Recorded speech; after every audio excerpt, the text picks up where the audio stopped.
Thank you so much. Now go ahead. Thank you everyone, and thank you, Carolina, for sharing such great insights based on your experience. So I will stop the video and start sharing the presentation. I will present today also in terms of some methodology, what means data sharing for us. So first of all, I would like to say that I'm very excited to be here. I'm the country lead of Snowflake. With me there is Lorenzo Tagliaferri, he's the engineering lead for Italy, and Eva Murray, that you already spoken to before, that is the senior evangelist in EMEA. I'm very excited. Why? Because I have the opportunity to present data sharing reflected also on Snowflake. That is a whole new technology. It's a new business model. It's a new architecture. It's a new platform. And also a new cloud we are creating that is helping companies like you, or companies that we normally deal with, to reimagine what was possible with data in a very modern and forward-leaning way.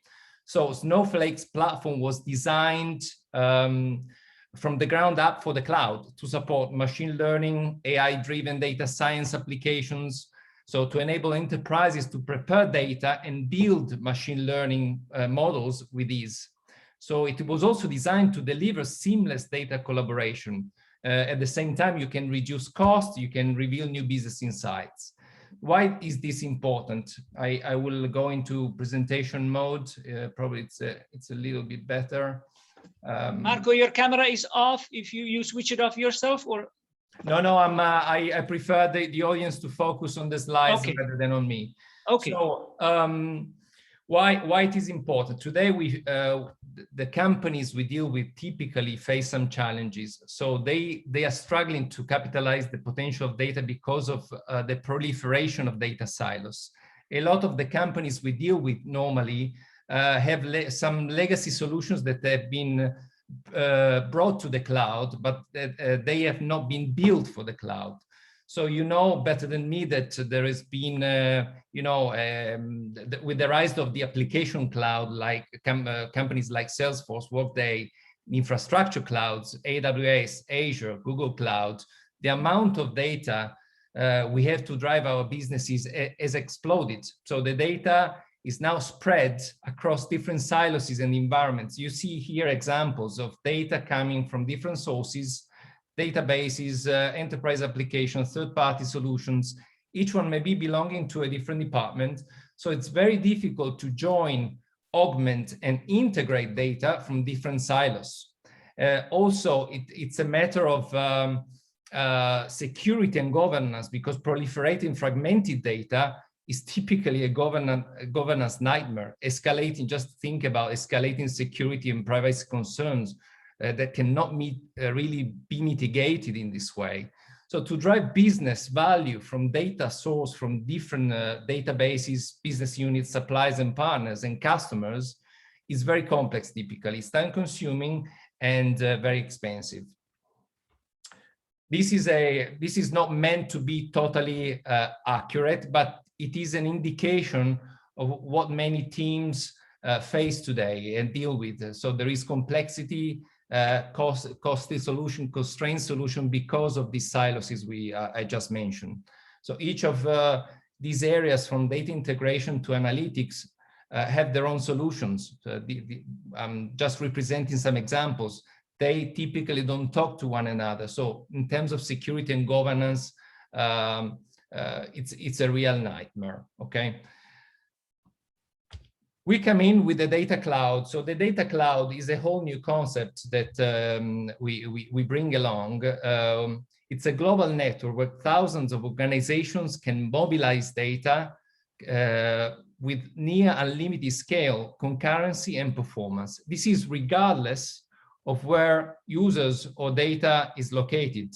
So it allows users to seamlessly access a new experience and data across public clouds, eliminating silos. The three elements you see represented to the right are the key components that we enable. So access, governance, and action. When we talk about access, means, for example, that organization can discover and share data without physically moving it. as I was mentioning, near limited scale and regardless of the format of the data. The data is live, it's not changed, it's not moved, okay? It's in one location. Governance means knowing and controlling your data in a way that it enables collaboration while maintaining also the highest level of security and compliance that is a strong paradigm for every organization. And the last point is action. Once you have governed data in place and governed access in place, you can really define new business models. You can define new ways of going to market, new products. You can make faster decisions. You can create new revenue streams. So you can really realize the value of your greatest, let me say, assets from data. We do it with our platform. Snowflake platform has been built from the ground up for the cloud, as I was mentioning in the beginning. It powers the data cloud by eliminating all the complexity, the cost, the constraints I referred to. So typically customers can integrate a wide range of data sources, structured, semi-structured, unstructured, and deliver it for a number of use cases. So it can be ad hoc analytics, it can be real-time reporting, data monetization, also through our data marketplace. It's available as a service. We are not a SaaS. We are a pay-per-use as a service, which is a whole new concept. It's a new business model as well that is creating a big disruption in the market. And we can, through Snowflake, companies can eliminate all the architectural complexity, so you can run many workloads. So you can see 6 represented here with the elasticity, the performance, and the near unlimited scalability required by the modern enterprises. It's a unique architecture. Important to say that it separates, this is really a key point, storage, compute, and services. So there is a separation between storage, compute, and services. You can enable virtually all your users and data workloads to access a single copy of your data without impacting performance. And this is you know how difficult it is when you make copies of data, that performance and scalability are typically impacted. So you can run your data solution seamlessly across multiple clouds. We are multi-cloud and multi-region. So also to avoid typically vendor lock-in and some constraints inherent to that approach, to have instead a very consistent experience, seamless experience. Today we will focus about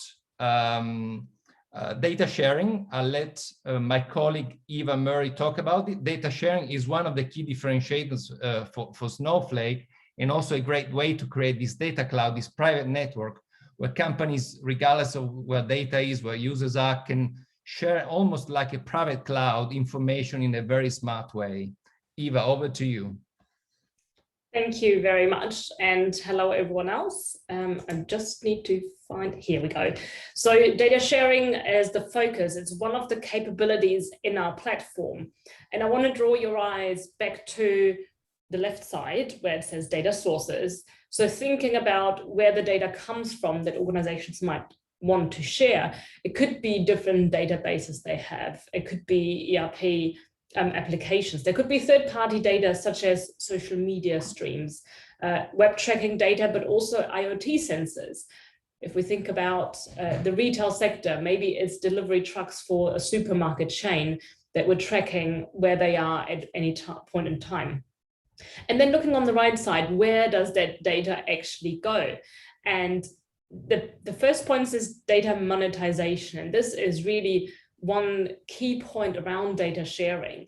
It's not just about sharing data with your business ecosystem, but also looking for additional business opportunities from your data. You can sell that data, or you could sell the analytics of that data, or both. Then operational reporting, ad hoc analytics, Marco already mentioned that. And when we think about real-time analytics, here in the UK, sports are back in stadiums with audiences. What are some of the data points we want to utilize from that we want to share, and how could that be engaging as well? So moving right along through my remote control. One point you might be thinking about when it comes to data is, well, what about security? Because we don't want to just send things around, but you're not sending things around. You're not moving data. Let's have a look what that looks like. So the first point is that we are working with a single live copy of the data, and the differentiator between traditional ways of sharing data like file transfers, API calls, sending an Excel spreadsheet around, we're not moving or copying data. The data stays where it lives, and the consumers of that data access it for example, analysis where it lives. They don't move data into their environment. They just work with it where it already lives. That means they are always working with the freshest live data. There's not going to be any delays that come from creating extracts and sending those across. You can, if you want, share some personalized secure views, and you are always in charge of governing your data and giving access as well as revoking access at any point in time. Plus, it's available globally and across clouds. So those points really help you to understand, the security around that, because that is paramount for us and something that's obviously also very important for our customers. Okay. So what are some of the business outcomes you can achieve?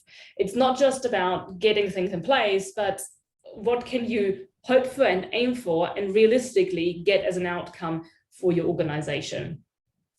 Something we're all very conscious of, especially right now, is cost and cost reduction.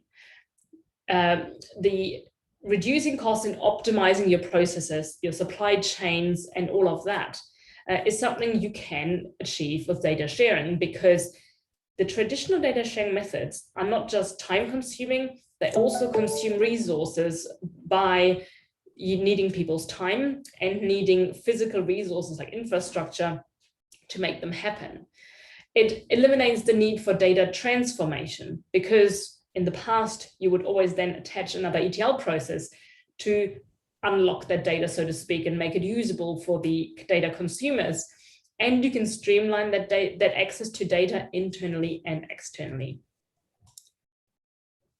It's also important that you gain additional value from your data. And here, data sharing helps you by making it possible that you can access third-party data at scale.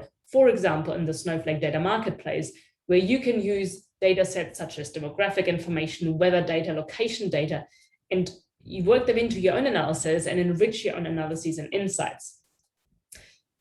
And then a third achievement you can expect and look forward to is to build stronger relationships with your business ecosystem, because you are suddenly sharing data more effectively. So that helps with collaboration and also requires collaboration.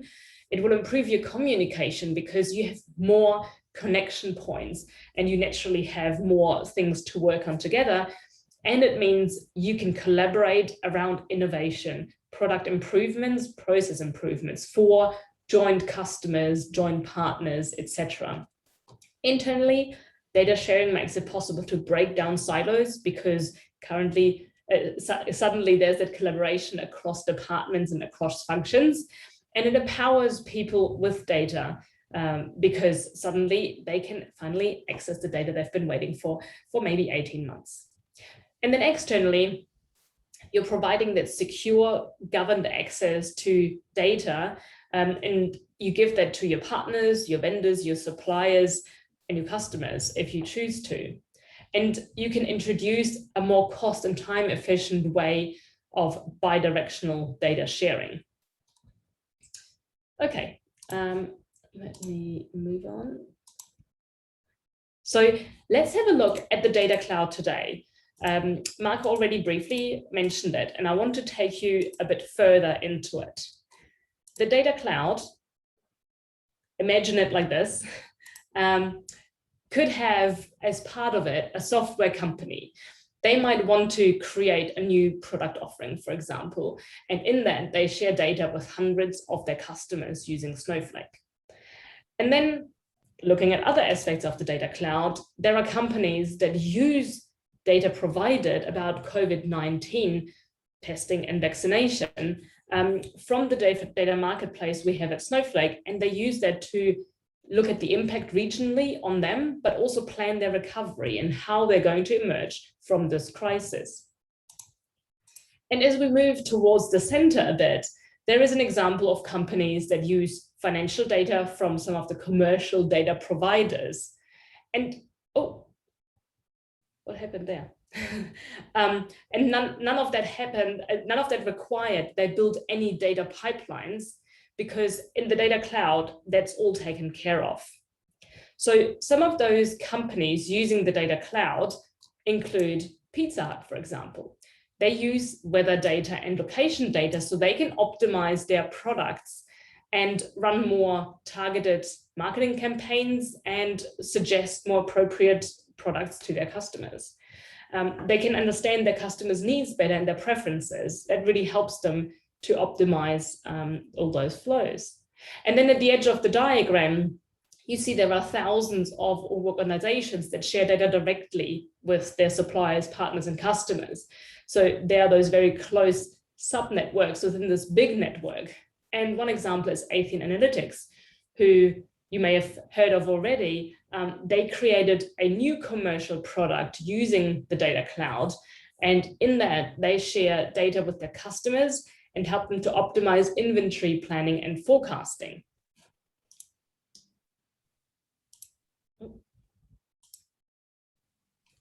Over to you, Lorenzo. Thank you very much. Good morning to everyone. First of all, just a recap with a little bit more in technical, but not too much, regarding the data sharing at all feature overview. So let's start obviously with the mainly thing that we are speaking about, also Marco and Eva, that is we are speaking about a secure data sharing, so a single and live copy of data. So no moving, no copy, no delay. And at all, we can see as the image that you are watching, the three mainly scenario in which you can use our technology. The first is a direct share, very simple, point to point. One account to another account. When is used, for example, in our customers Square, share the data, in particular marketing data, with a partner. So it could be very easily because of the things that we have discussed also with Eva. The second one is the data exchange use case. It could be also, we can also have two mainly different exchanges. The first one is a sort of private data exchange, and the second one is a public data exchange. The first one, in a private mode, it could be a possibility to share data inside the company. Imagine a company like, it could be quite complex in terms of regulatory or in terms of business unit or structure that they have inside. And sometimes some different areas can be jealous by their data. So with this kind of technique, you could be the owner absolutely 100% by your data, but to let others part of your company to use it. So very interesting. For example, compile, exchange data in the second mode, so with their strategic data partner. So we are speaking about external data exchange, as is very easily, very simple. Your single account can be shared data with external account, and more than one. The third one, but not the least, is the data marketplace. Probably this is the data sharing at general with capital letters, because we can cover with this the use cases, the typical use case that we are speaking about, data monetization. So the single account of Snowflake can be a possibility to share the data across the Snowflake Data Marketplace. So it's very, very innovative system in which you can transform your data, your insight in money. So give the possibility to monetize your data. As you can see, there are a sort of differentiator in terms of areas, for example, business, demographic, weather, and so on. Just to speak about Star Schema, they are using analyzing COVID data to let others and to let other Snowflake account to perform better with this kind of data. So I am finishing, just to put a couple of minutes before to respond the question if there are. Yes, please. Thanks a lot. I'm just here because on the other PC, my colleagues are dividing the participants to groups. I saw a question there, but I'm not sure if it was for the past presentation or Francis from Safran Group. Can you integrate blockchain functionality? Is it for for your group? This question. The question is for Snowflakes, because yes. To secure the exchange between stakeholders among a community, there is a mechanism, I'm not a specialist, which is blockchain, to ensure that there is end-to-end authorization to share the data. Do you have a capacity to integrate this functionality? I can start, Eva, and if you want, you can put your think about. I think yes, because we are speaking about a system that at base we are with our role-based access control to define the security and every kind of rules that you are applying. They are also managed by the data sharing approach. Okay, thanks a lot. Any other questions?